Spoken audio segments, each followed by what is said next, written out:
Somebody with better eyes than me. Are we ready? But that's what I tried to do, was trying to set him up for. Now. Okay, thank you. All right, well, welcome to Planning Commission meeting tonight. We'll start with a Pledge of Allegiance, if you could join me. I pledge allegiance to the flag of the United States of America and to the republic for which it stands, one nation under God, indivisible, with liberty and justice for all. Thank you. We've asked Commissioner Helgeson to give us a prayer or thought to start our meeting tonight. I just have another little thing on my refrigerator that I love from Mother Teresa. Says, in this life we cannot always do great things, but we can do small things with great love. And just in the passing of President Monson, there are lots of quotes kind of on that same line, but I like this one for us and for just everybody. As we arise each morning, let us determine to respond with more love and kindness to whatever may come our way. So as we serve in the city or in our community, in our schools, or anywhere, I just think that it's important to act with love and kindness and respect for all. So I'll just say a quick prayer. Father in heaven, we are grateful to be here as members of the Planning Commission, and we are grateful for the opportunity that we have to serve in our community. We pray that thou wilt bless us as we contemplate different matters for the city, that we might have thy guidance with us, and that we may act with respect for all and have open minds in order to get good perspective from the various entities. We pray thy blessing on us here this evening and thy care and protection, and we say this in the name of thy Son, Jesus Christ. Amen. Amen. Thank you, Commissioner. Apologize for my voice. I've been struggling a little bit with the flu, and I don't have much of it back yet, but it's coming. The first item on the agenda happens to be the election of a new chair and vice chair for 2018. I have prepared ballots, which I'll hand out. We'll go with chair first, and the way we'll do this is we'll open the floor for nominations for chair, and if you just jot those names down, and then once nominations close, if you cast your ballot, fold your paper and hand them down to Lisa. She'll be our official vote counter. Okay, that work okay? So I'll open the floor for nominations for chair for next year. Mr. Chair, I'd like to nominate Commissioner Shaylin. I was just wondering if it's possible if we just, can send her a little love from Centerville down to Hawaii. Yeah. I'd like give her a little. I second that nomination. Okay. Shaylin's been nominated and seconded. Other nominations?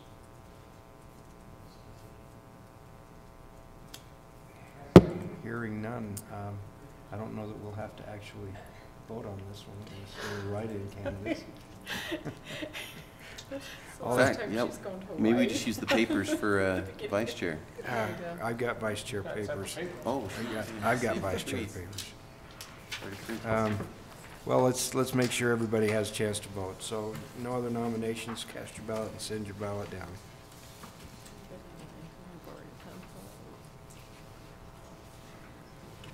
Oh, are we going to turn this in?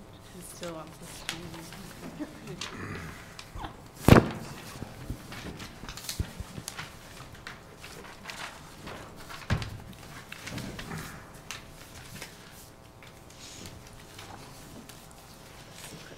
Official.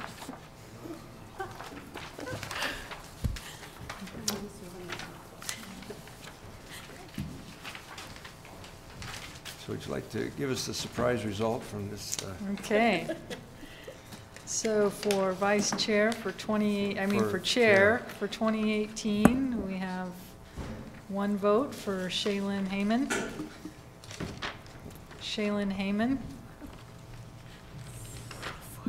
Shaylin. Hope she's watching on YouTube. I hope she is too. Bet she is. On the beach. Chair Heyman. Shaylin Heyman. I wonder if she'll ever go out of town again during. Shaylin Not the Heyman. first week of the year. Not the first of the week here. So we have 6 votes for Shaylin Heyman. I think that makes it official. We have a new chair for It does make it Unanimous. official. Congratulations to Shaylin in absentia. And I'll be here to support her next week, or in a couple of weeks. She won't be here for the work session, I don't think. Is that on? I heard the time was moved. From 6:30. We need to get how many of you can be there, but we'll talk about that in the director's report. Sure, okay. All right, next item is the nominations for vice chair. Nominations are open. Mr. Chair, I'd like to nominate Becky Wright for the vice chair position of the Planning Commission. Second. It's been nominated and seconded. Other nominations? Mr. Chair, I'd like to nominate Kevin Daly. Second. Moved and seconded. Other nominations? Hearing none, we'll close the nominations. Go ahead and cast your ballot.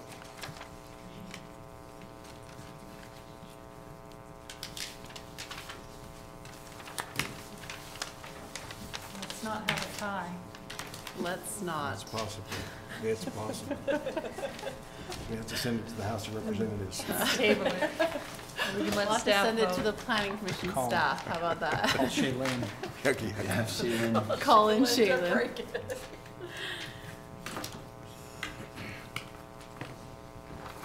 Okay, 2 nominations for vice chair for Kevin Daly and Becky Wright. We have 1 vote for Becky Wright, 1 vote for Kevin, Neck and neck, Kevin. Oh, yeah. 1 vote for Kevin, making that 2, 3 votes for Kevin, Oh. 2 votes for Becky Wright, It's like the Alabama-Georgia game. and Kevin Daly. Oh, So Kevin is our next vice chair. I mean, congratulations. thank you. Okay. And just in concluding, thank you very much to Chair Hershey for doing an amazing, very professional job for the last year. Thank you very much. It's been my pleasure, and as I mentioned to some of you as I came in, I announced my retirement a little bit early. My term officially did end on the 31st, but I've been asked by the old mayor and the new mayor now to serve until a replacement can be found, and I've told them that I'd be willing to do that, but not as chair. So you can move me to the end of the row, whichever row. But I don't think we need the segregation. I was here, actually so going to wanna sit say, on we this. actually need to put out some females over on that. I some think we males should over change it here, all We up. got Cassie here. Mouth. Mix it up. Mix it all up. Well, thank you. It's been a pleasure serving as chair, and I wholeheartedly support these nominations and elections today. So I'm going to turn the time over to Kevin as our new vice chair to run the rest Oh, of the. didn't see that one coming, did you, Kevin? Yeah, Kevin. All right, then, on that note, so we'll move on to the next item on the agenda, which has been scheduled for a public hearing. This is a text amendment regarding home occupations. It is a legislative decision, and it's to consider the proposed zoning text amendment regarding home occupations as outlined in CZC 12.62 and Municipal Code Section 6.01.070. I'll turn time over to staff. Thank you, Vice Chair. Members of the commission, as indicated to you, this is a zone text amendment. This is in response to the Utah Legislature's Senate Bill 81. Lisa has been so good in understanding the details of that and meeting with us at the community development staff to discuss what the legislation entailed and what our response as a city needs to be compliance with state law. As you're aware, we do allow home occupations on a limited basis. There's a few permitted use home occupations and some conditional use. It's a fairly narrow list. The concept is that there are people that do have businesses that they can operate from their home, and also they're registered and have all the identity of doing businesses of the state. And typically, as part of that process, in applying for the business, they come to the city. The traditional route is that they've made a license application to the city. There are the permitted use and the conditional use. The permitted use is an administrative at the zoning administrator's level, generally. And then you have those that don't qualify for those permitted use parameters can be bumped up to the conditional use process. If they, example is Christmas tree sales are 14 days. If somebody wanted to do it 21 days, and these temporary type of uses, that Christmas is really not a home occupation, but there's these permitted use lists that the zoning administrator has to look at. If you don't comply with those, it kicks up to the planning commission. There are those that are conditional use automatic, and that starts out with the planning commission. The business license is held until the planning commission approves or denies it.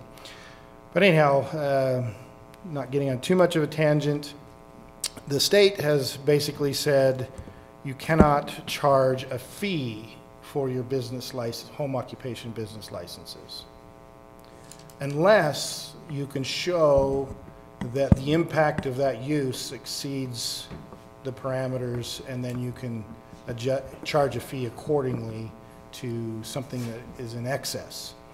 When you look at our home occupation ordinances, we're saying this list of uses does not exceed the residential neighborhood. So it's the catch-22. You could never charge a fee because we've already determined that these sets of uses are applicable in a neighborhood setting.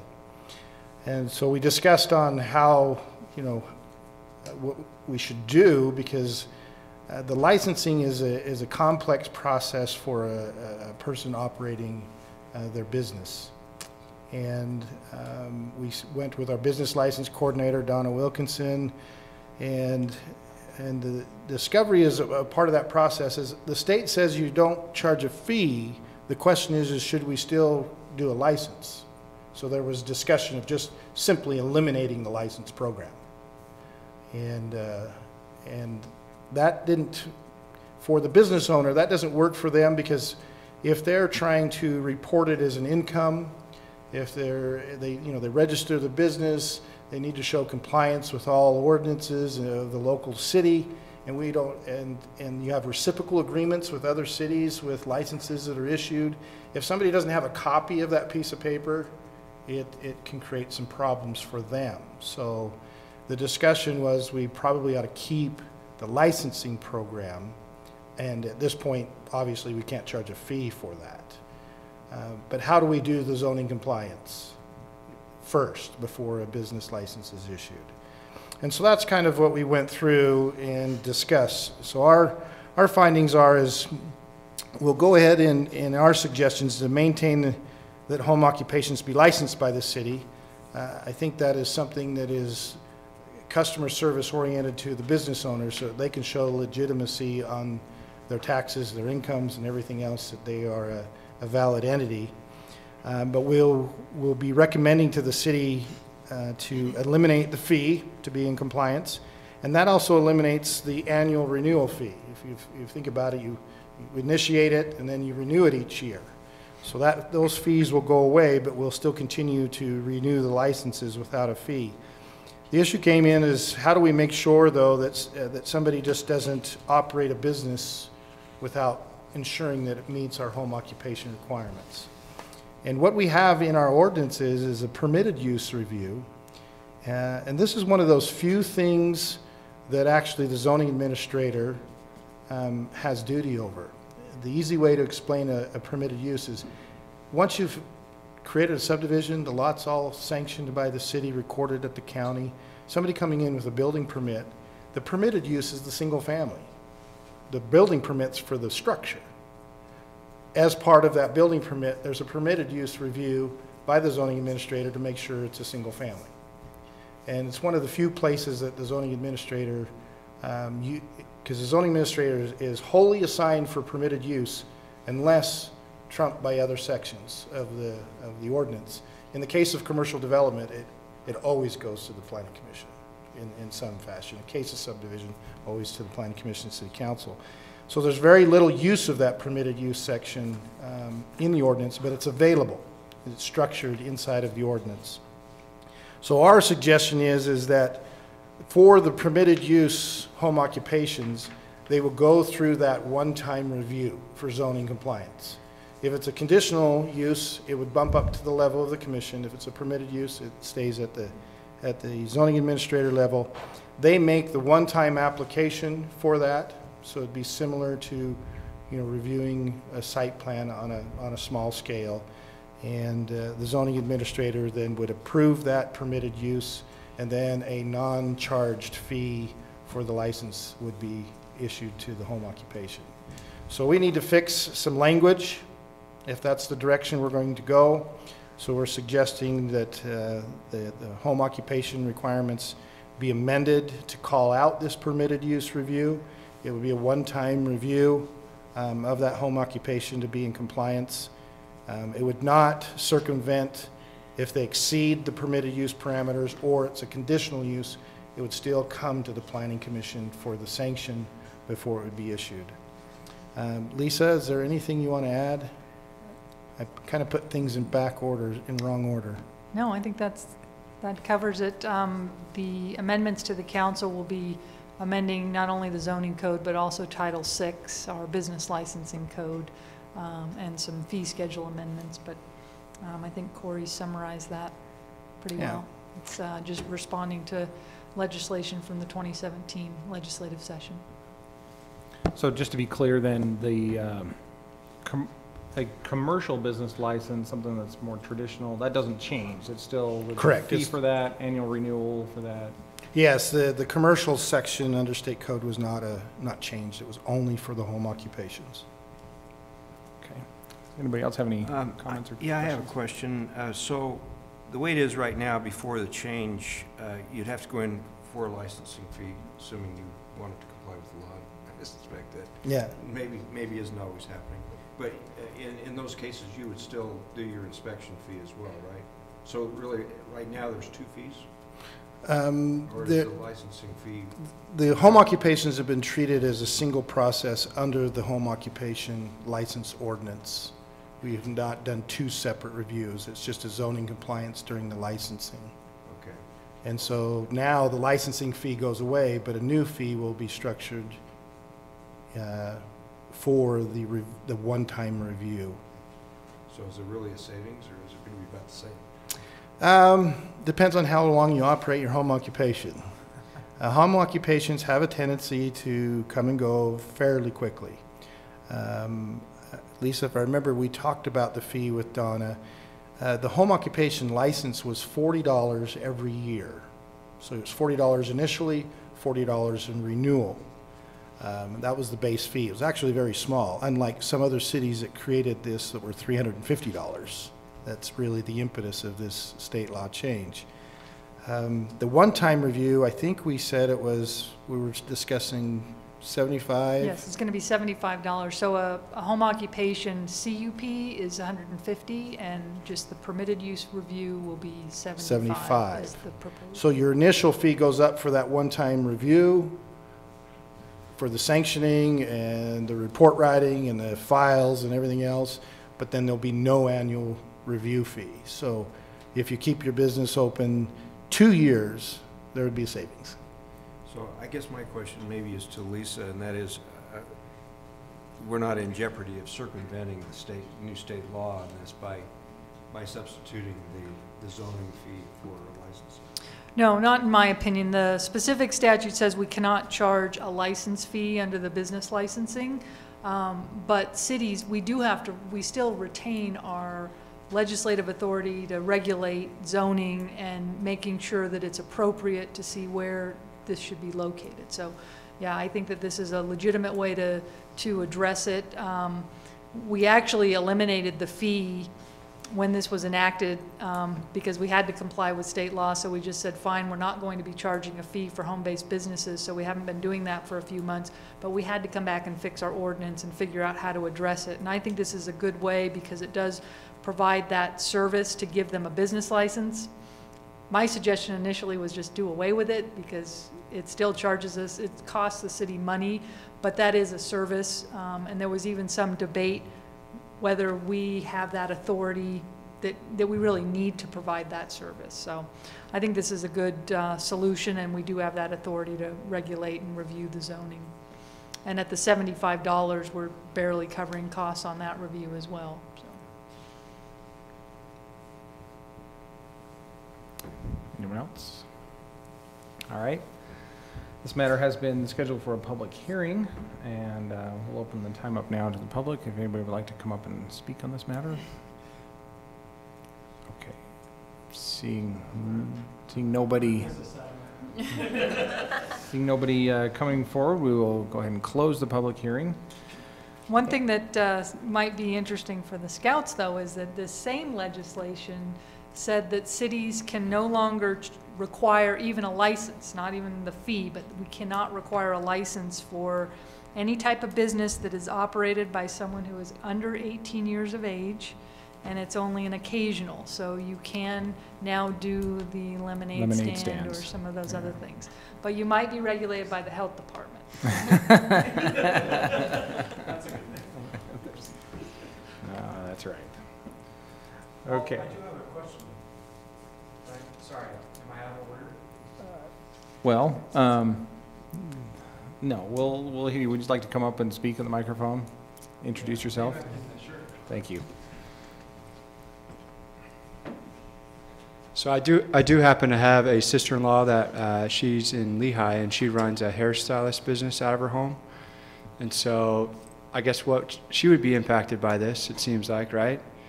And so I would just suggest to her to kind of study up on this and see what her local city is doing, because they might be charging a similar fee or something. Right. I think each city is analyzing the new legislation and coming up with, you know, their approach, what their staff and attorneys recommending. But yeah, she might want to look into that and see what Lehigh has done, you know, whether they're amending their fees for home occupations as well. Okay, thank you. Thank you. Oh, name, Carl Taylor. Carl Taylor. Scoutmaster, Troop 1776. Thank you. I know, that awesome number. Mr. Chair, one of the things that was interesting in the debate of whether we should just not license them at all, because we approached that as a way of saying, well, you know, if this is what the state wants to do, let them do it, and we'll just walk away from worrying about home occupations. But from our point of view, what happens typically is that folks will claim an income on a home occupation business, and not, trying to be delicate, people will initially get a business license and then they don't renew it for 4 or 5 years. Then they come and report that as an income, and the mortgage company says, I want you proof that you've been approved by the city for this home occupation before I count it as an income. And then they come in and say, can you backdate for 5 years on this license? But in summary, that license, for a lot of circumstances, as evidentiary proof to them as operating legitimately, becomes important. And so we're choosing as a city to go ahead and issue a license without a fee and move over to make sure that you're in compliance with zoning with a one-time review. Another city, we're unsure, so the best thing is to check what your local city is choosing to provide as a service. But we felt like still maintaining a non-charge license benefited the citizens that operate a home occupation for the long term. Thanks, Corey. Any other questions for staff? I will entertain a motion. I haven't done this for a long time. Go for it. I'm going to do it. I hereby move that the Planning Commission recommend to the City Council approval of the proposed amendment for home occupations as presented by staff to the Planning Commission, suggested reason for actions A through C in the staff report. Can I second that with an amendment? Is there a reason why we have the reason for action B with a double negative? Are not inconsistent? I would prefer if it says are consistent. However you want to choose it. I'll accept that amendment. That's what I would say. All right, so let's do this. Let's consider the motion seconded, and then any discussion on the amendment to the motion? No? Okay, so let's do this. Let's make sure that things are nice and clean. I know this is not, we're not amending the actual guts of the proposal, but the suggested reasons for action. So why don't we vote on the amendment to change are not inconsistent to are consistent. Is that your Yes. preferred? Great. We'll just do this one both. Okay, I'll second the amendment. Great, thank you. We'll just do this one with a voice vote. All in favor say aye. Aye. Any opposed? Great. And now to the original motion. Any discussion of that motion As amended. as amended? Yeah, I'd Thank like you. to just state, I don't know that I would be uncomfortable just not doing the fee thing and not regulating in general. I've been a little bit exposed to the issue and looking into some of the business licensure issues that can come up. Even having the license sometimes won't even address some of the issues. A lot of people do things on their own anyway. That being said, I understand that this gives the city at least a tool in the event that something does arise, that they could have done something, or at least gives them some ground to stand on. That being said, I'm inclined to vote no on it for the reason that I prefer to see it move in the direction of no fee, no licensure. Understanding Corey's comments about providing service for the city, but that's all. Do you think, Logan, that it will create more work or less work for the city if we moved no fee, no license? Less work would be my guess, that people wouldn't come in to get licenses, and you'd still have people complaining if a home business caused problems, whether they're licensed or not. And I mean, that's a guess. So less work for city, less work for people, unless, of course, they need to justify their business through a licensure process to a mortgage company or all these other things that he was talking about, right? Yeah, then they might have to have another avenue to prove it other than a city license. So we would in that case just turn them away and say we don't have a licensure process and you just have to take care of that yourself. Is that Yeah. correct? Mhm. I'd be willing to. So it still would not have any additional work for the city because we would just say we don't do that. Yeah, I think you're right. However, I think the stronger rebuttal to my no vote would be that we have the authority to regulate the uses in these homes as a city, and there might be an argument that the home use could provide some sort of nuisance to a neighbor or some other thing that would require. I like how you rebutted your own argument. I mean, I wasn't even to that point yet. I was just starting It's to because talk I'm about. terrified of Lisa, so I can't make eye contact with her. Yeah. I was just getting there, right? Yeah. Okay. Yeah, thanks. That was good. Any further discussion? All right, then let's take a vote. Commissioner Helgeson? Aye. Aye. Aye. Aye. Aye. Nay. Great. Motion passes. Let's, thank you for that. We will continue to the next item on the agenda. This has also been scheduled for a public hearing. This is a zone text amendment. Catering general and catering limited definitions and table of uses. Consider the proposed zoning text amendment regarding the definitions of catering general and catering limited and their permitted uses within the various zones as outlined in CZC 12.12 and CZC 12.32. We'll turn the time over to staff. Thank you, Vice Chair. So a few weeks ago, we established the definition for catering limited and as a conditional use permit in the CM zone. And the definition for that was a catering establishment, and the limited meaning that they would have a limited number of catering transport vehicles. And we also put restriction on odor dissemination within the neighborhood, so if there were any detectable food source odors. And so with those limitations, along with the conditional use permit in the CM zone, staff and Planning Commission and City Council all thought that those were enough parameters to put any limitations that might be necessary for this use in the commercial medium zone, which is adjacent adjacent to residential zones and lower intensity zones around the city.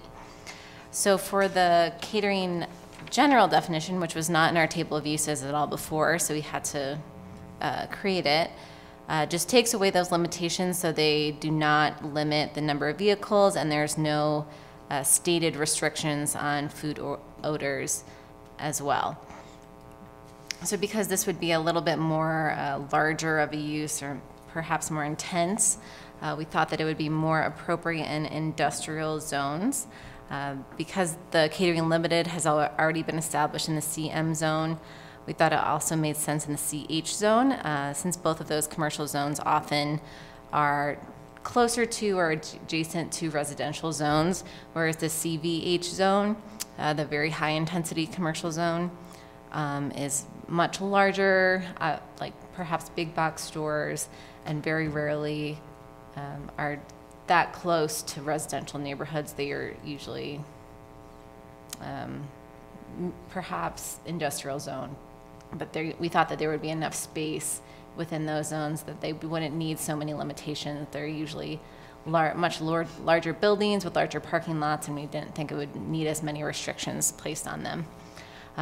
As for the catering general, the industrial zones, obviously that they're used to more truck flow and truck traffic and circulation and wouldn't need as many visible barriers because they're not around residential zones. So the catering general that has more trucks, a little bit larger operations, and less restrictions on it should just be permitted in the industrial zone, whereas catering has the CUP in lower intensity commercial zones, but it's just simply permitted in the CVH zone.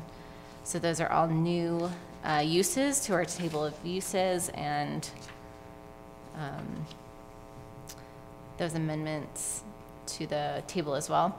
And then in the general plan, which is our standard for any zoning text amendment, it just reiterates that obviously businesses are important and they need to be obviously separated from residential areas, but there was nothing in the general plan that I thought was against either of these amendments in the table of uses or the definitions to them. Great, thank you. Cassie, I have a question for you. Yes. So let's do a hypothetical for you that we have a catering limited that would like to go in an industrial zone. Or sorry, catering, yes.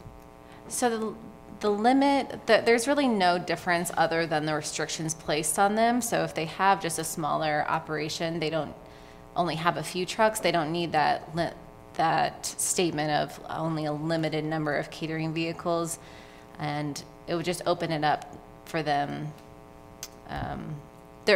They would just be classified as a catering general, essentially, because we wouldn't have to number their trucks or really have that statement of restricting food odor. So it essentially is permitted.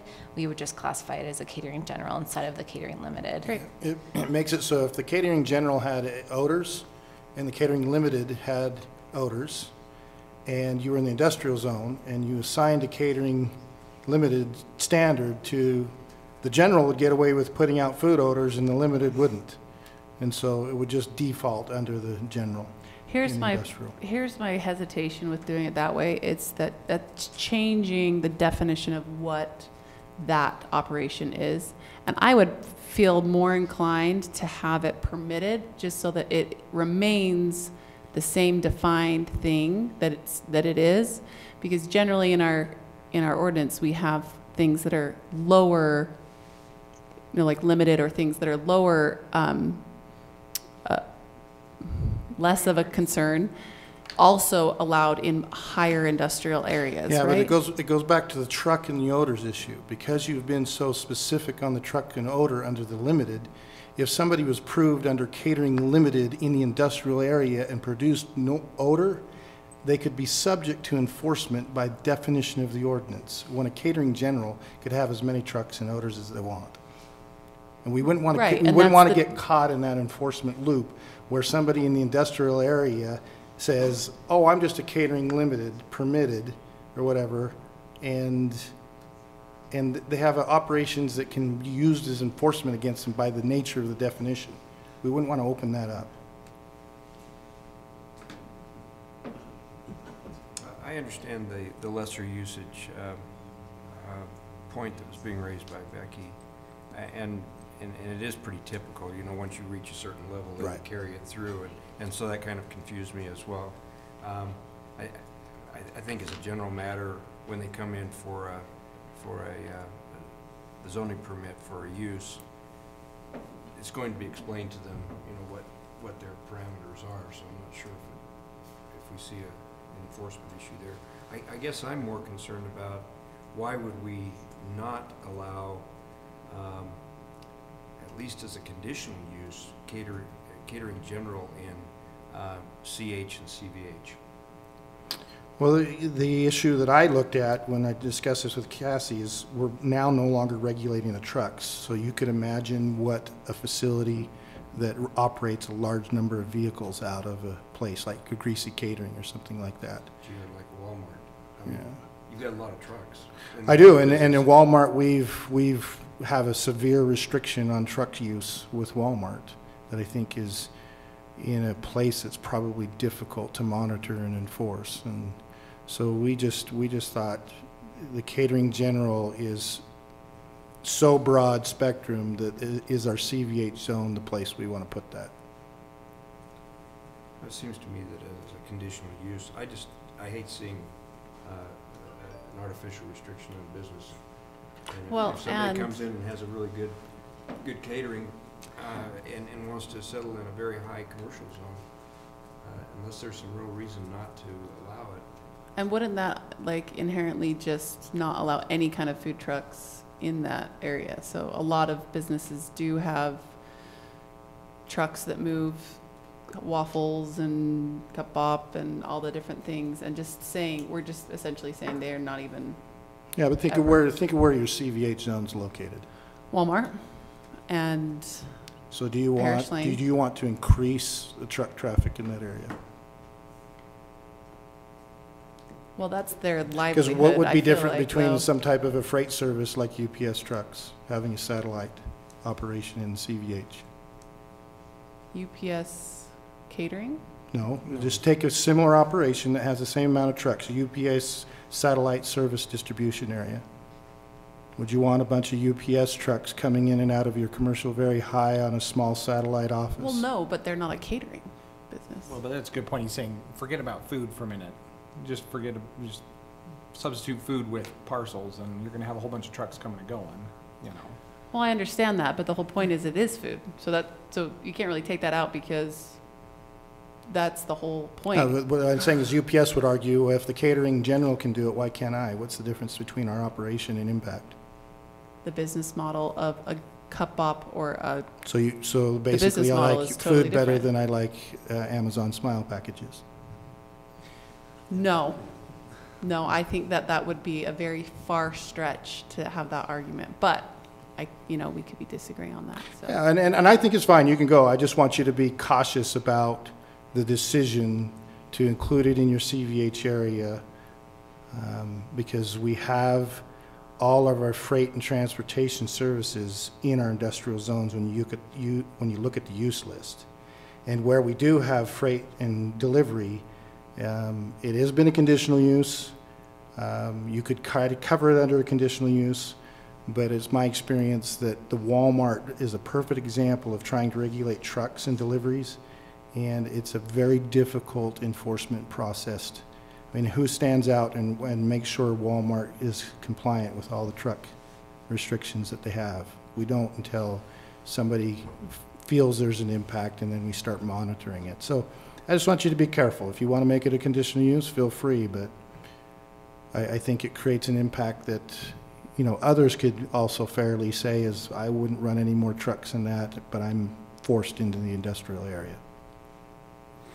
Cal, I have that same feeling regarding tons of our conditional uses, meaning how do you enforce some of these things, For that reason, I'm ready to foray into expanding the use as a conditional use through commercial zones. Corey, I have a question for you on So restaurants in general, and I'm pretty sure that this probably came up whenever back in September when Catering Limited first came to us, but we have restaurants all over the city in all sorts of different zones. Are there restrictions currently on emitting food odors for restaurants? No. So Taco Time over here, they can put out the smells all they want. Yeah, I mean, that's the difficult, and if you go back to, I'm not going to try to drag Lisa into the debate, but we're going to drag her into the debate. She studied extensively odors. Odors, by technical definition, you can regulate under a conditional use permit. Now discover the practicality of when does that create something that creates a definitive impact that's measurable. Because if I go to Ogden, the worst smell in the world is when the dog food factory and the Wonder Bread's going at the same time. It's very confusing. That's true. I've smelled it. That's pretty bad. You know, so that's the hard part of the odor problem is by technical definition, you can use your CUP to regulate the emission of odors. When does pizza become irritating versus hamburgers versus cut bob? That's where the measurable objective review becomes difficult. So the answer is, can you regulate? Yes. Is it practical? Debatable. Thanks. Any other questions or comments for staff? All right, so this matter has been scheduled for a public hearing as well, and we'll open this up for the public. If anyone would like to come forward and speak on this matter and introduce yourself. Robert Love. And I have some questions. Is this just food trucks? And if it is, I understand there's not a question and answer really, but if this is catering in general, there's a lot of concerns that I think about with. There's nothing in here for residential, and the fact that I hear of weddings and catering there, and the thought, is there a possibility of, how does this impact areas where churches, things where you might have schools, where you might have catering trucks actually showing up for games that are not just at our parks, but also at our schools? Are those in the same zoning areas that they're? And those are some of the concerns that I would have is it truly just trucks? Because this does just, you've been talking catering. And if it is, then you've missed something in the fact that I have many events that I know of that are catered that are not with a truck. And so, and I just want to make sure that that is addressed or you're thinking that through. Thanks. Thank you for those comments. Anyone else?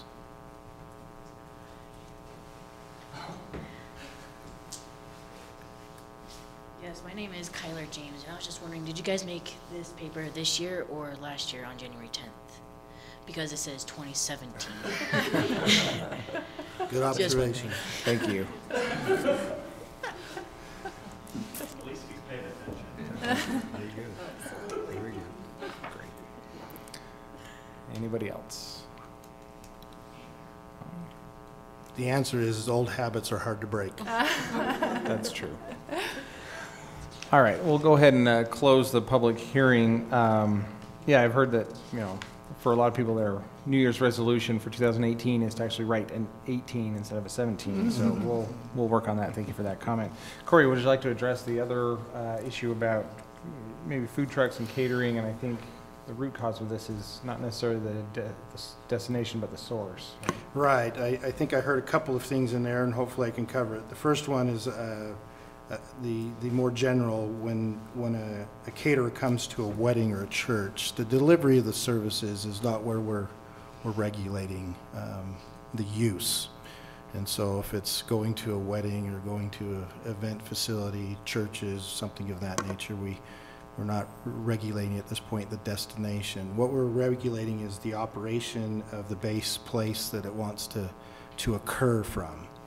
And so an example is, you're right, the catering can involve non-trucks. If somebody is has got the skill set and a nice car or big car or van, is not, you know, doing these big trucks on a small basis, there still would be considered catering. The issue would be is where does their operation best fit? If they're not involving trucks, they have a choice to not go to the west side where we're currently recommending it to go, and come up to the east side where if you fall under that limitation, whether you have a truck or not, as long as you're under that limitation, you can operate out of a particular zone that allows limited. And so the issue of trucks is what happens when somebody intensifies a catering use. And that's where the limited comes in. The limited is saying, we'll let you grow your catering to this level of a couple of trucks, you know, parked in appropriate storage spaces and screened from and visually and everything else on a limited basis, but we're not going to let you do 50 trucks a day. You've got to go somewhere else if you want to do 50 trucks a day. And that's where this general's coming in. We're trying to say somebody might grow even bigger than the limited version, and we're saying, and what was asked by the commission and city council is well, let's talk about that. Let's talk about when they want to grow above the limited, where would they go? And the staff has taken the position that what your food trucks do, they're a little bit different. They'll prepare and have a health department permit to prepare food inside their truck. And so they will go to some location on a temporary basis and sell from that location. But that's not considered under the catering definition. That's considered in Centerville temporary use, temporary retail sales. So a waffle truck wants to go in the Walmart parking lot, cook the waffles and sell them for lunchtime on Thursday. That's a temporary use. That's not catering, because their base of operation is somewhere else in the place. But if you have somebody that does a large operation, then we're discussing where should that be. Staff is taking the position that like the greasy catering, they're packaging and preparing their food in a facility, and then they're taking their trucks to the facility, loading the trucks, and then heading out to wherever they may be. And that's the part that we're trying to discuss on the catering and in the food truck slash is, where is this base operation, how intense is it, and where should it be located? And staff has taken the position that that intensity could grow quite large and should be on our industrial side rather than on closer to our residential. I think what you're hearing the Planning Commission debate is, are they comfortable saying in a limited fashion under conditional use where they could go above a small number of trucks but not have 100 trucks? We can go into the CVH area, they come to this body, discuss how many trucks they really have, and would that fit in at least the commercial very high zone where Walmart is located. And I think that's what the debate is tonight. Thanks, Corey.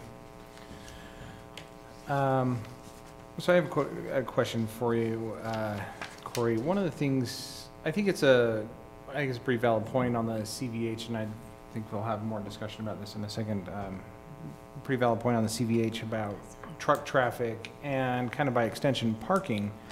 But where that goes with the industrial, to my question is, we talk a lot, or we have recently talked a lot about parking, and we'll regulate the number of parking spots that need to be available. How would catering general work into an industrial zone?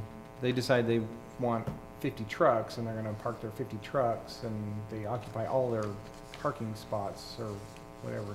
How does the parking work into that? That's a good question. Right now, we have not prepared for you any amendments on the amount of parking. So that's a great question in your debate do you want to go back and study the parking amount first before you recommend the use amount? By default, there's two parameters though into the parking. You certainly can establish one and account an expectation. There is another provision of the city's ordinance on parking where you're going to be looking at the patron parking into a similar use. And so what's going to happen in that case and a similar use is you're going to look at, and they have trucks. Trucks are not going to be considered the need for parking stalls. Trucks are going to be where the storage yard is. Where are they storing their trucks? And is the storage yard screened and set up appropriately? It doesn't count as a parking stall. You don't need to have a parking stall for a truck. You have to have a storage area for your trucks. And so we'd be looking at that truck amount parking in the storage area of the facility. It would be the need of patron parking to the business, employee parking to the business. That's where the parking would be short. And we'd either find a similar use, or the other option in the ordinance is that they get, there's a big parking institute manual, and they just have to get a traffic engineer to recommend the number of employee parking based on that use. And so I think it's a great question. Do you want to establish it? Do you want to come back and later establish that? Do you want to let the parking study? Because we do have a number of uses that we just say the parking study is going to determine how many you have to have for your employees and customers. So if we do nothing, is that what happens here? Yeah, that's what happens by now is the default is they'll have to bring back the parking study. So we approve catering general and we do nothing, they got to do a parking study. Yep, that's the default. That's the emergency order when you can't compare it to something. My take is that there will be not a lot of parking to a catering general unless they're operating some retail uses out of it. And then we do cover the parking for the retail. It'll be mainly employee and warehousing. And typically employee warehousing is based on square footage of the building and the number of employees. Yeah, so, business. I mean, my only concern with that, and I think you've kind of addressed this a little bit, was that if you determine that the trucks are essentially the equipment, they got to be stored separate from the parking, because I can imagine a catering facility is going to have a relatively small square footage, which would then dictate a relatively small number of parking, and if you occupy all that parking with your trucks, then you don't have anything. Yeah. Yeah. Yeah, and I mean, I think that's why we took the position of the industrial for now is that you have the propensity to have a small building and a large storage area for your vehicles. And is that what we want in our CVH? That's the position we're taking. And part of our taking is the comments we heard through the process. There was comments from essentially both bodies that this feels more like an industrial use. And so there was tension to even let the catering come. And then to allow the catering come was, well, then we regulate the number of trucks to keep it very low intensity from that factor. And that seemed to win the majority for passing the ordinance. So I have a couple questions. Cassie, it seems that you've thought ahead and helped us see the zoning map. The only area for CM is just down here, right? Main Street. And that's the only location that has CM in the city.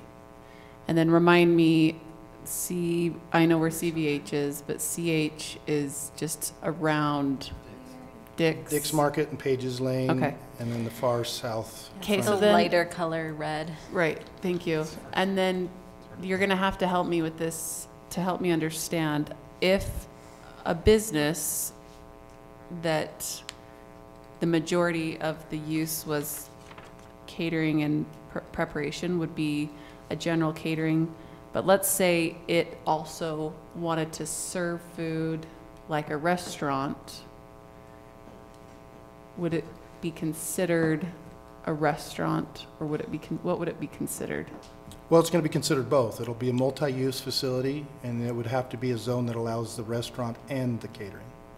So I'm just thinking, like, maybe there's a restaurant that we talked about how we wanted restaurants to go into some of our areas that they don't have them. Right, but you have to define where the catering is primary and the restaurant is accessory. So an example would be let's pick Dave's Barbecue.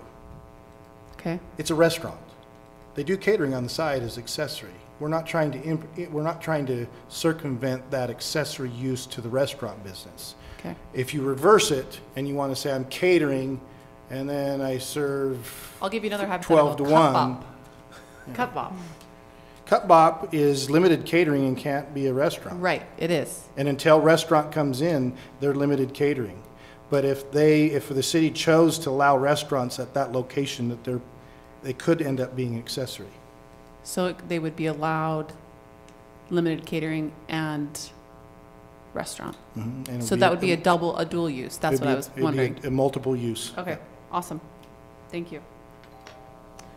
But both of these that I don't think I did well enough on the previous report was just identifying this as a catering as the primary use. Because Right. obviously a lot of restaurants do offer catering. Right. But this is not what Right. we're talking about in this case, just as the primary use. So the main situation where it would be the primary use would be in a food truck situation, where someone like Waffle Love or Cup Bop or any of those that are very popular food trucks would be making and preparing their food, sending it out for the majority of their business model, but then yet would not be able to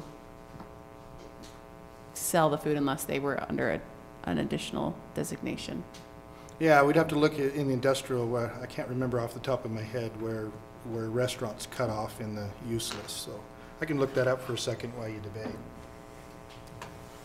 Wouldn't fit in Well, it wouldn't fit in CM. CM because No, it's not won't there fit right in now. CM. Wouldn't fit in CM, and yeah, I'd be interested to know about industrial.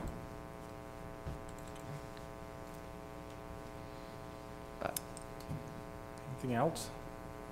We just sit and watch Corey search. It still feels weird to me that it would be not permitted in industrial. I understand your logic behind it would just be defined as a different use, but I just feel like usually, as historically in our ordinance, we go from a lower use that is progressively allowed in higher. So maybe help me understand then what the benefit would be of, let's pretend for a second, Cup Bop, they're over here, catering limited. They decide they want to move to an industrial zone, but they want to keep catering limited. What's the benefit of keeping that same classification versus just switching to catering general? I think what it would do is it would show where we'd like to have them located. It would in our use definition say we'd like you to be, preparing food in industrial areas. Yeah. If you look at the restaurant, Regardless of how, offensive it is, it should be food preparation that's not being sold. It should be in an industrial area. so if you look at the use list, restaurant fast food is not permitted in the industrial zones at any case. Same with the restaurant general. So your point of somebody selling in the industrial area would not be able to be allowed. It would be simply the operation of preparing the food and sending the trucks out. So I think your debate on the CVH is could somebody do a little bit of both under conditional use? For the general. Yeah. That's what you're talking about? Yeah, for the general. We didn't push the button,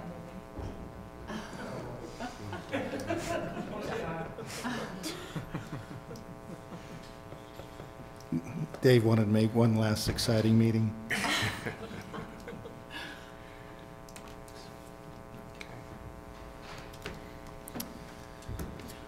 So I feel like I've sort of expressed my voice. I feel like it's slightly inconsistent, and I also feel like it's limiting a little too much on the uses that I think, first of all, we'd like to encourage in specific zones, and second of all, we'd like to allow for specific business models. So I'm inclined to not support, but I appreciate all the work that has gone into it.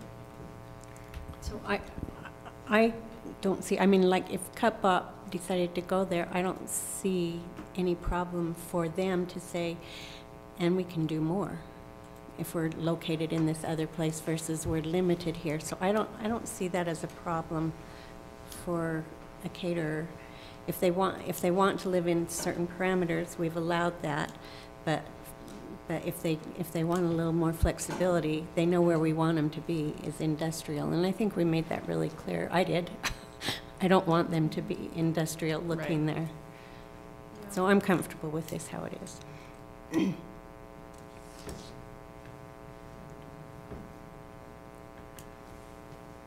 Well, Mr. Vice Chair, I'm prepared to make a motion. Okay. And it differs from the staff report. I make a motion that the Planning Commission recommends acceptance to the City Council of the definition of catering general as follows, as written in the staff report.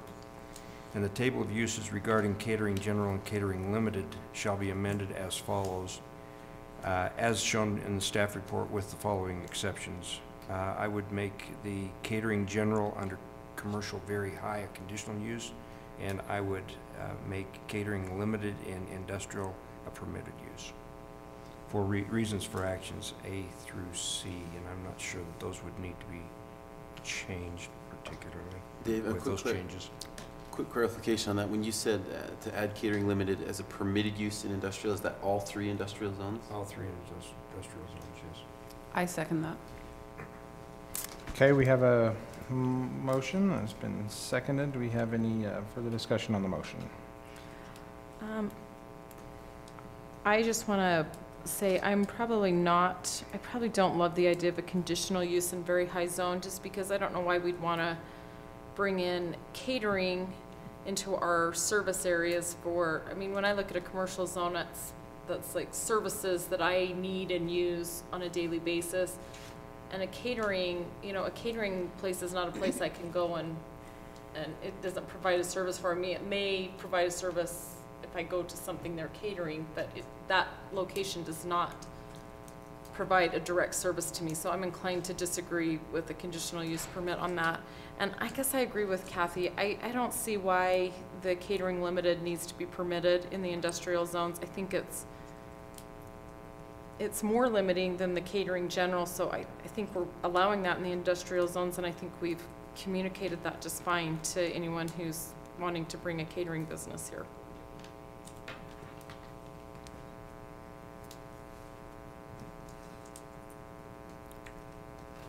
So, I agree. kind of along those lines then, maybe I would like to make an amendment to your motion, and I would amend your motion to change the catering limited in all 3 industrial zones to not permitted, since we have catering general as permitted in all of them. I feel like it's redundant in the catering limited, and potentially opens up some weird double use type of thing. So the amendment to your motion is to change catering limited in all 3 industrial zones to not permitted. But leaving commercial very high as conditional. Yes. I'll second that motion. And the commercial very high, let me talk about that. Now we have a second. I feel like the commercial very high, if you leave that as conditional, that does open up that possibility of having a retail side of the operation, right? So Cup Up wants to start selling stuff at their location. They could do that in that zone, and as conditional, we'd have an opportunity to talk about the number of trucks and the location of those trucks and how many storage. It might be a little bit different in that situation, but how much parking we need to have and that type of thing. So it allows us to have that conversation, but it also gives them that opportunity to do that side of the business if they choose. Okay. I'm still not inclined for that because I really see that as industrial. But I think you could vote on that amendment and then make a separate amendment just on the CVH and have that debate. Okay. To vote So on let's- this as it is? Yeah. No, well, that's what the motion is. That's So the current motion is to, as Commissioner Hershey suggested, leave CVH as conditional, but to change catering limited from permitted to not permitted. So that's the current motion, is to change catering limited from permitted to not permitted, and then we can talk about the other one in a minute if we'd like. So just voting on the amendment. Just to vote on the amendment right now. So Which is just to change catering limited just to in change the industrial. 3 industrial zones. Okay, right. That's all Got we're it. talking about right now. No way. And we'll He's look- amending it back to On your just amendment this. or Dave's? my amendment to Dave's motion. So my amendment to, Just- So just this So part it's right the here, amendment. Okay. down here, bottom. And then we And leave- about okay. later. Gotcha. you, Okay. we'll look forward to your motion in a Yeah, minute. we look forward to your amendment. Point of order, can you amend an amendment? So we're just, you're making a motion to put it, an amendment, okay. Got it? Great. I think I'm- Just kidding. Point of order is taken care of, thank you. Great. Any further discussion on the motion to amend? I think it's funny that we're concerned that it's going to be redundant when that's exactly how it is in all of our other tables. Everything goes that way, so we have redundancy. I mean, we really do, so. Not necessarily just in catering, but I'm just saying in zoning and everything else, it just, that's how it goes, so. Okay, It doesn't seem redundant to me. good point. It feels like it's just trying to tell people what to do when we Okay. don't necessarily need to, but. Anything else? All right, let's vote on the motion to amend. Commissioner Johnson. I vote nay on the motion to amend. Aye. Nay. Aye. Nay. Aye. So Do you it's, tie the vote, Lisa?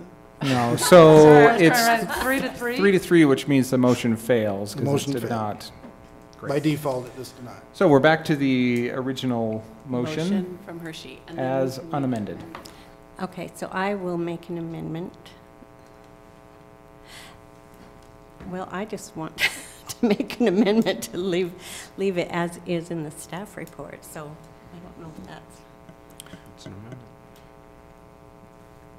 That's fine. Okay, I would make an amendment to revert back as the staff proposed in the staff report. I'll second. Okay.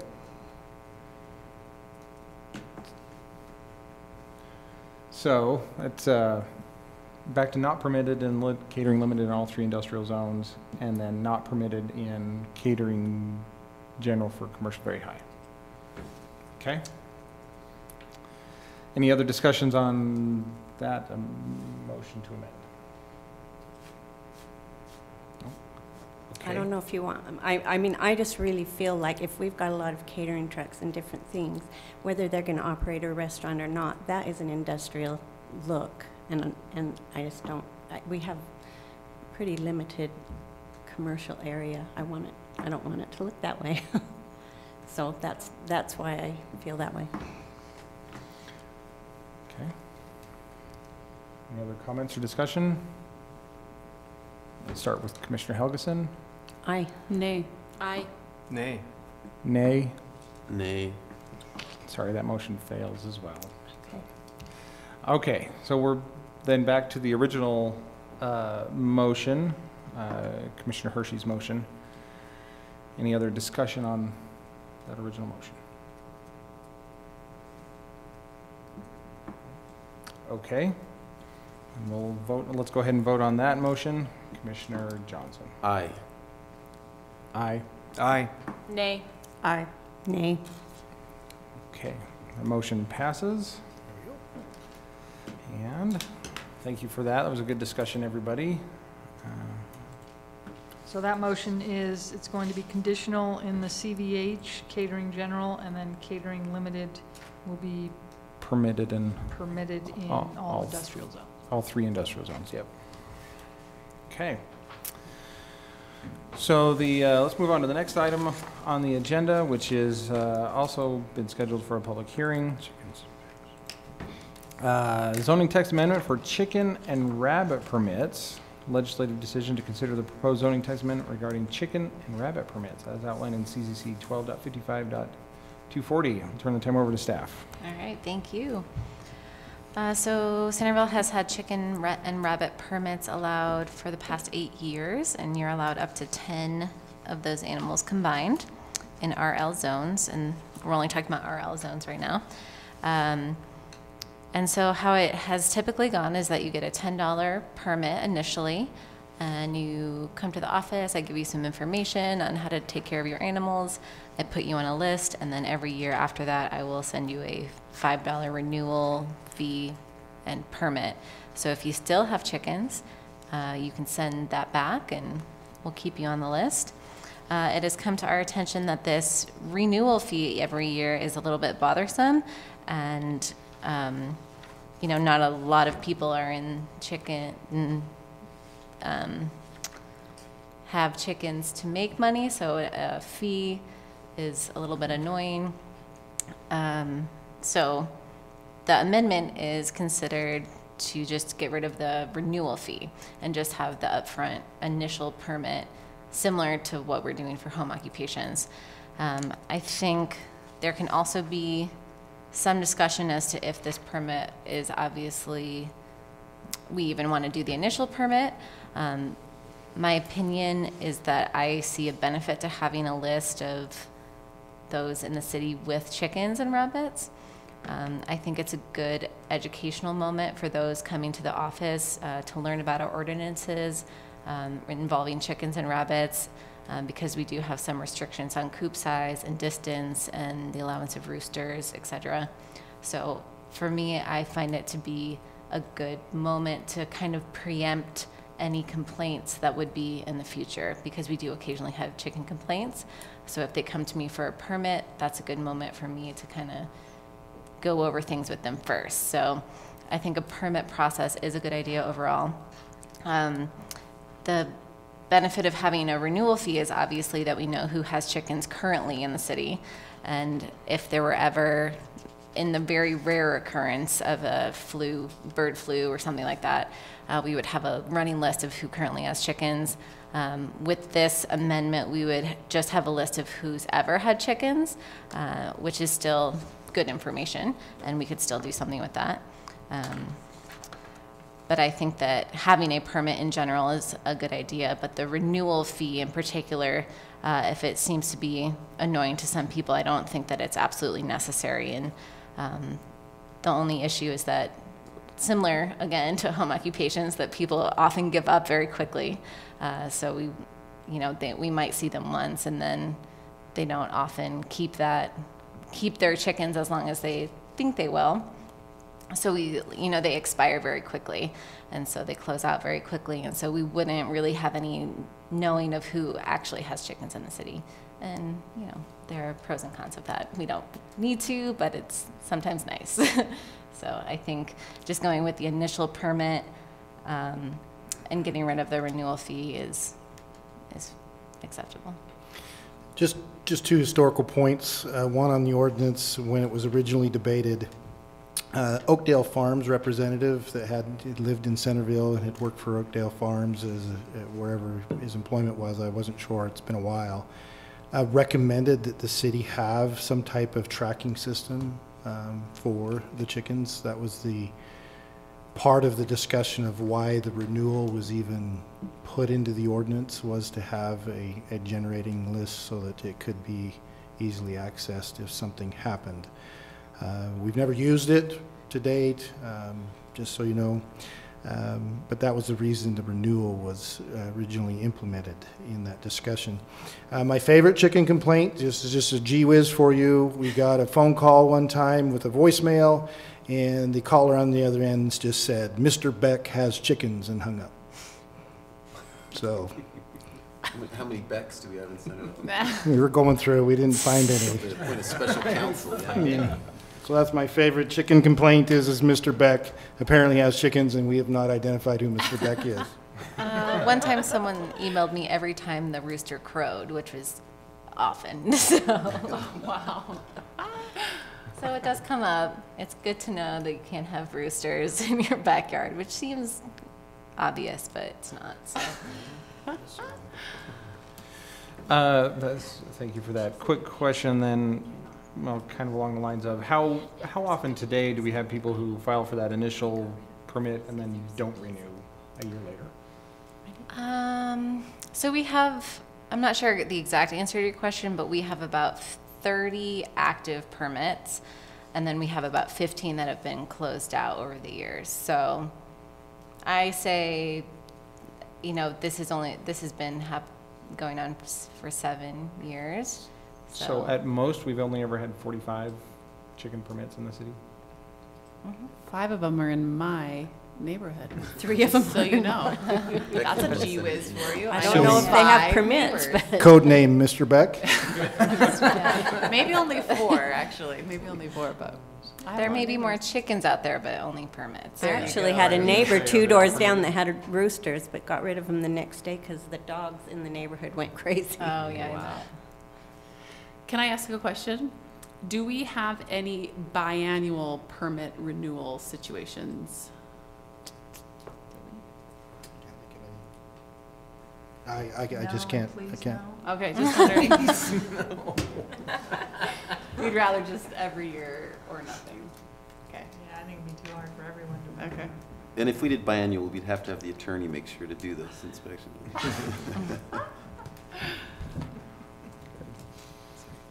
Any other? So let me just, can I ask one more question? On page 1 of 3, the last paragraph, when it says, instead staff would suggest the annual permit cost between 10 and 20, is that meaning the initial permit cost between 10 and 20? Yeah, yes. Okay. Sorry.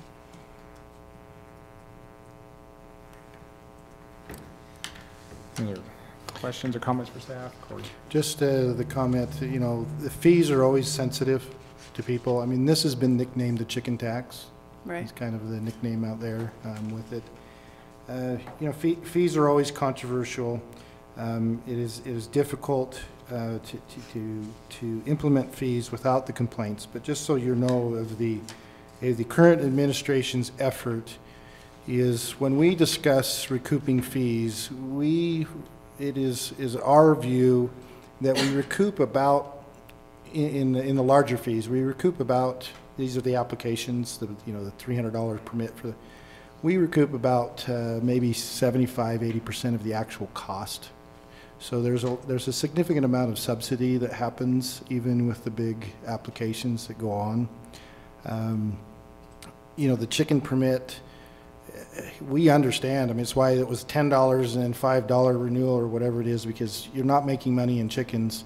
And the reality of it is by the time you pay for the feed and everything else, it's cheaper to just go to the store and get your eggs, but you lack the engagement and you lack the assurity of what you fed the chicken, and people like that opportunity. So they want to go that direction, but they're concerned about the fees. But I just want you to know that from our position, the fees, we're trying to keep them low, and our goal is to try to figure out how we can hit that 75–80% recovery cost for the time that's put in. I have another question for you. Is there any way to do a renewal that is like a permit renewal that's online or something that we could still maintain a database? Because my hesitation to just doing away with it is essentially just health reasons, because if there is kind of an outbreak, or even just making sure that the neighbors are keeping those types of animals healthy and safe. And yeah, I think it's a great idea from that practical standpoint. Let me, for lack of better terms, throw the city under the bus. Yeah. We're not in an IT committed city. Our business license renewal is miserable. It's miserable for those that want to renew, and it's miserable for us to get the renewals. We've finally got an online where they can make a payment to it, but we still have to process the paperwork, print off the licenses, send them out into mail. So the answer was, we have, from my perspective, greater need to interface with the technology in this city with folks to provide greater service. The chicken idea would be wonderful, but I can't even get the major stuff going. With the we city. take a small step. We just take a chicken step. Like just a little chicken step. We can just, like. Oh my goodness. Sorry, that was on the record. But as we mentioned, there's only, less than 50 people who have ever had chickens in the city permits so far. So even if we had to mail something to everyone who's ever had chickens, it's still a reasonable number. 50 that have applied for Usually permit. don't. deny. 30 active Yeah. plus That I mean, 15 that have actually legally Right. done that. Mhm. Yeah. So there may be more than 50 Sure. chickens. So, Cassie, can you remind, so we're talking about residential low. Chickens and rabbits are not permitted in residential medium or high, I'm assuming. What about agricultural? Just permitted without a permit. Agricultural has a point system assigned to the types of animals. So you have 100 points per acre awarded, and so your large animals are 50 points apiece. Your medium animals, so sheep, goat, is 25 points, and I think it's like 5 points or 2.5 points for each bird. So you could actually have quite a number of chickens. Per acre? Per acre, depending on how large of an And agriculture. there's no permit required for that, even an initial permit. Right, that's a use allowed.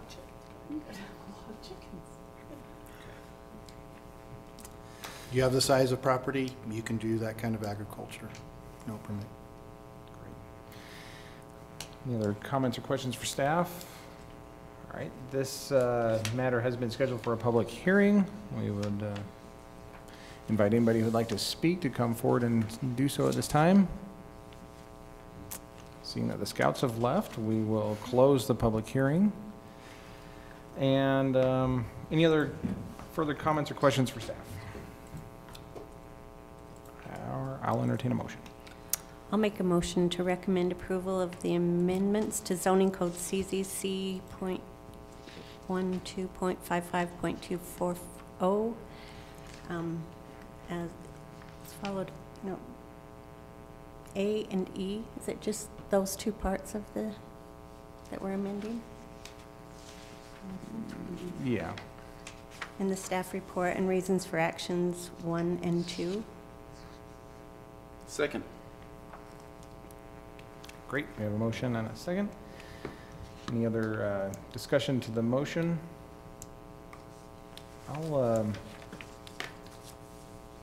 maybe, sounds interesting, but I do have, well, one concern. We talk about doing this for education purposes, and I think that's, in my opinion, probably more than the health. The better issue here is to try and head off complaints from neighbors beforehand, but we also make the assumption along those same lines, if we're not requiring any permits for agricultural zones, we're assuming that people who live in agricultural zones, whether they are actual farmers or not, maybe are smarter than those who don't, because we're not requiring them to get education or anything like that. So I actually kind of am of the opinion that we either require a permit everywhere or we don't require a permit anywhere. One thought on that, Kevin, is by nature of the size of the agricultural zone and by nature of the neighbors that you'll have, like the setbacks and the densities you're allowed in the agricultural zone, I think there's a natural barrier to prevent the nuisance that these animals would provide that I think the permits address.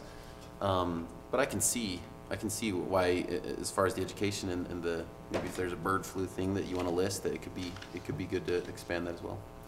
Well, and hypothetically, if you are in an agricultural zone raising bird, hypothetically, you do that for profit or income. for income. Mm-hmm. So that would be in their interest to know how to do that and to understand that, whereas more of the other types would be for hobby or health reasons or whatever, that they may not be trained in actual farming procedures and things like that. Yeah, But that's and- all hypothetical. And I would just respond that while we do have as a city, I think we do still have some significant agricultural parcels. There is some areas that are of good size. We do have some almost island agricultural zones throughout the city that are really not suited for true Production. agricultural as Right. imagined. Right. So, anyway. Any other thoughts, comments, or discussions?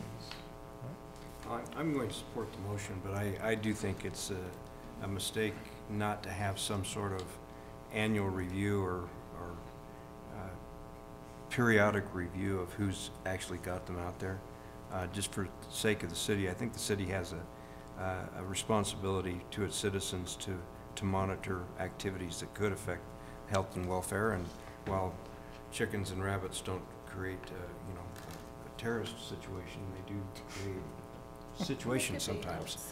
And so I feel a little uncomfortable with that, but it's not a lot of people. It's not really too hard to monitor. So I'm going to support the motion. I could send out a chicken survey. Just, hey, do you sell chickens? Yes or no? No permit. I was gonna ask that, That's not if a it bad could idea. be just that simple of, hey, do you still have chickens? Okay, we'll update our database and move on. You could call it a Yeah. chicken census. I think Gina just gave us an amendment to that motion, right? Yes, I did. I'll make an amendment that we maybe have some kind of form of communication, whether email or survey or whatever staff feels is appropriate, that we do some kind of annual checkup and see who still has chickens. I second that amendment. Do we have some actual Language? language for that, or? Not just chicken census. Well, Sounds like a great could, idea. I mean, you could choose that we could come back and provide you language, or you could instruct staff to prepare such language for the council review. I think that'd be great if you guys It's prepare the winter. language. It's winter, they're all asleep anyway. Yes. I think if we could have staff prepare the language, I'm sure you guys will make sure you've covered all the bases on what's appropriate to include in that. Well, are we just omitting this language then? I mean, if we want No. an annual So, not an annual renewal, just a review? so we have a motion to accept this, and then now we're going to make a motion to, So there's no. let's make sure we're clear. We have a motion to accept this with additional instruction to staff to prepare additional language to this to prepare a Some chicken. type of annual review. I'd rather Annuals.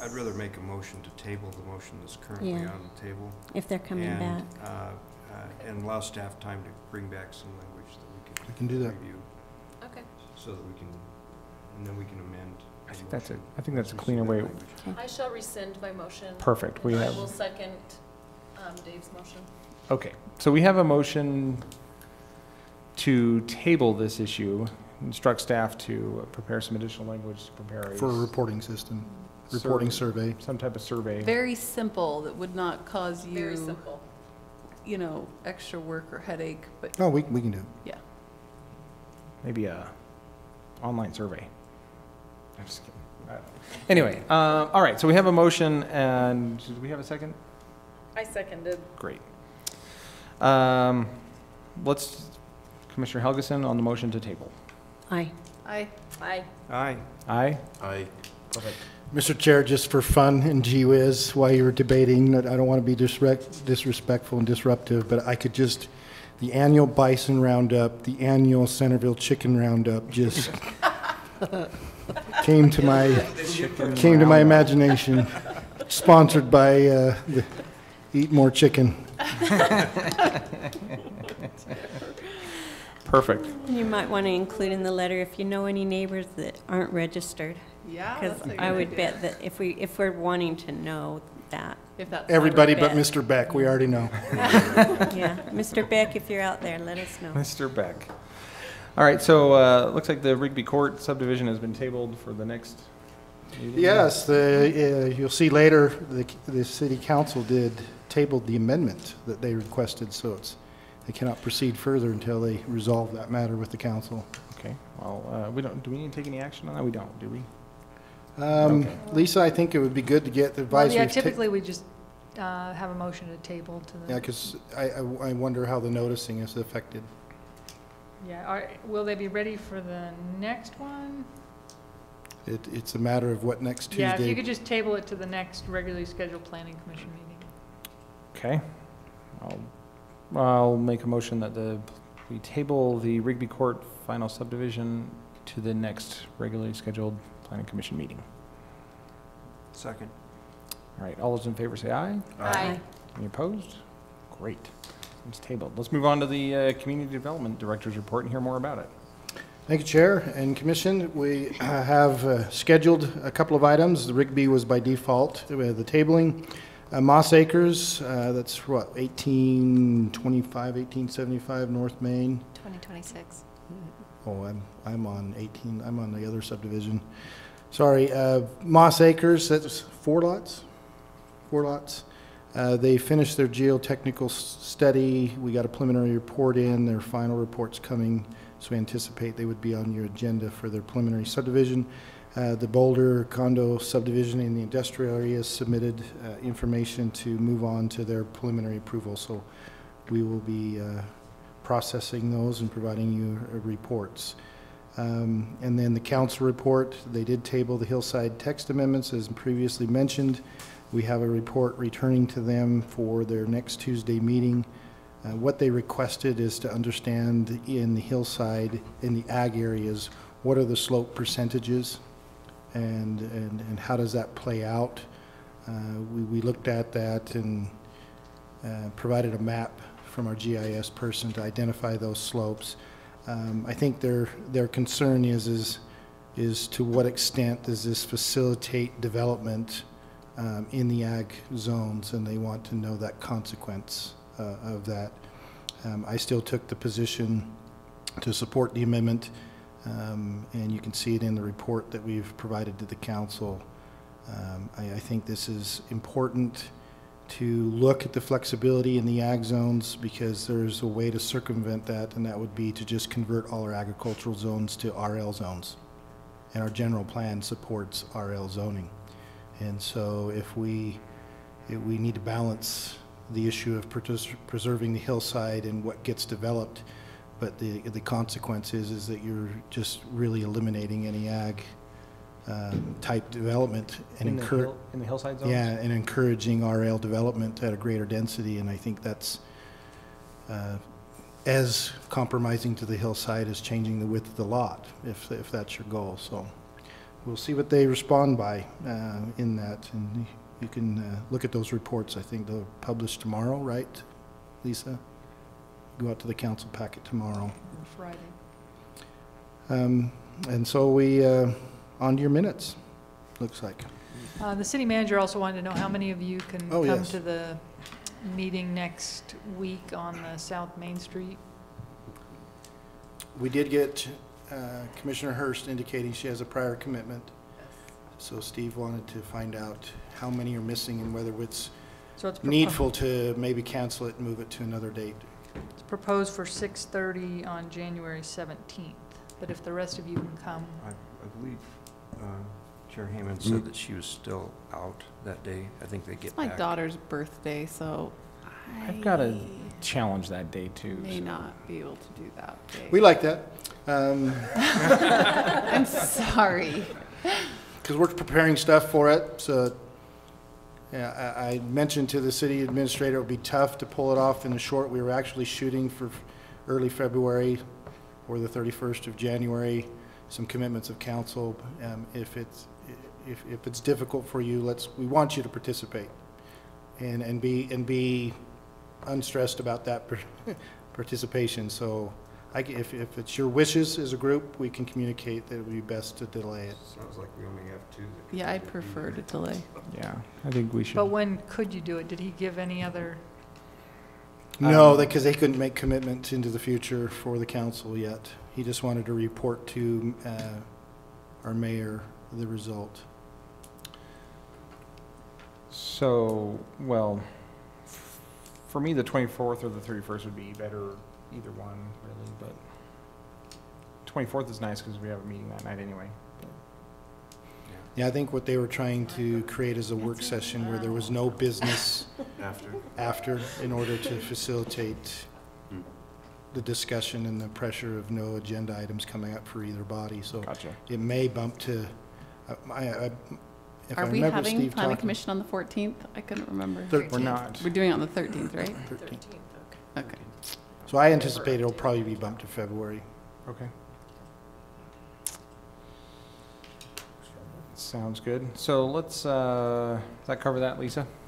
Yes. Perfect. So All right. not plan on that, right? Probably not, right? I mean, You okay, should we're let gonna- us we're gonna- know if they want to move forward. Yeah. For those who can attend, let us know. you'll let us know if, Yeah, probably not if 3 of you cannot attend. yeah. Okay, let's move on to the minutes, or a review of the minutes of the December 13th meeting. We'll go through this page by page. Any recommendations for change on page 1? Page 2? Page 3? I have a question on line, the sentence on line 41 and 42. I'm not sure that, it doesn't make sense to me. He explained that there would be a lot of effort in the future ensuing in order. Is that, Oh, yeah. Is that in the future ensuring? ensuring? Which In- page are you on? Page Page 3, Yeah, Line 42. I 41 had and that underlined 42. as well. he explained that there would be a lot of effort in the future to It's my double negative stutter that they probably entered into there. Ensuring and in order. It just, yeah, the intent is if you don't move forward with these, you have a hard time building the sidewalk and completing it. So it makes it difficult into the future to ensure that the sidewalk system gets completed. yeah, That's to better. ensure the sidewalk system gets completed. Okay. Anything else on page 3? Page 4? Page 5? King's English on line 49. Toward the end, it says, after the quotations around office warehouse use, and that if there were a parking demand. Okay, were. And in line 50, it says parking demand change. This change may exceed the existing capacity of the site. If there was a parking demand change, Yeah. this change may Comma, Yeah. yeah, comma, this change may. exceed the existing capacity. Got it. Some good English, Dave. Anything else on page 5? Page 6? Page 7? Just back on 6 for a second. On line 8, Chair Hershey stated that he finds that condominiums like these, or like those proposed, those rather than the, like those proposed tend to add. Like those proposed. Got it. Okay. Page 6. Page 7. Not, line 27, not to put words in Logan's mouth, but maybe he could, he says, Mr. Johnson commented that UDOT engineers are very careful. That is maybe what he said. I think that probably what the term that makes more sense to me in that context is conservative.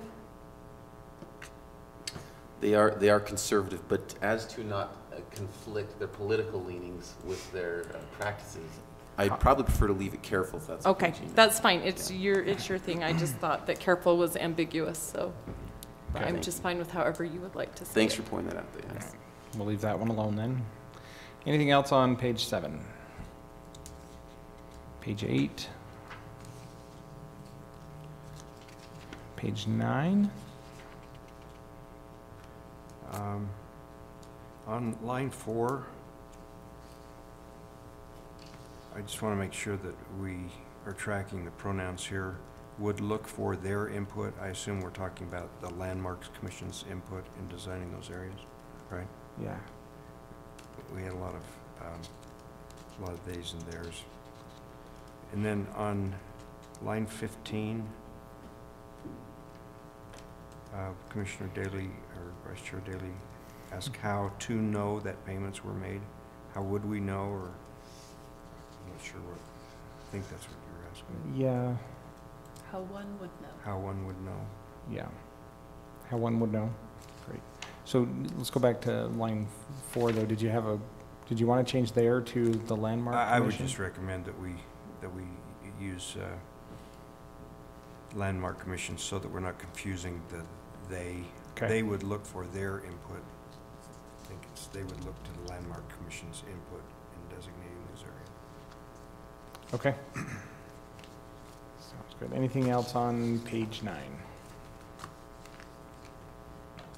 Page 10?